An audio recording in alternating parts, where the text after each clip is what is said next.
պարզ է, որ ռուսական հատուկ ծառայությունները չեն թույլ տալի կտրիչ Ներսիսյանին, ուրեմն որ ինքը լքի այդ պաշտոնը, բայց դա իրան ամեն դեպքում չի փրկելու, որովհետև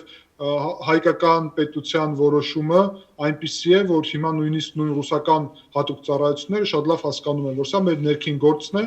եւ ուրիշ տարբերակ, քան կտրիչ Ներսյանից ազատագրել մեր եկեղեցին չկա, սա տեղի կունենա եւ դրա միջոցները նաեւ կլինեն ոչ միայն հանրության աջակցության, այլ մենք տեսնում ենք եկեղեցու ներսից իհարկե կարևորագույն գործընթաց, որը ուղղված է կտրիչ Ներսյանից, ուրեմն եւ իր փոքրիկ խմբակից մեր եկեղեցին ազատագրելու եւ առհասարակ կարելի ասել, որ սա իհարկե Հայաստանի իշխանությունների կարևոր առաքելություն է, ուստի այդքան մեծ հանրային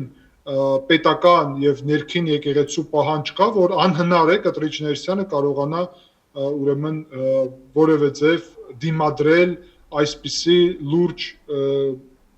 եկեղեցամետ քայլին։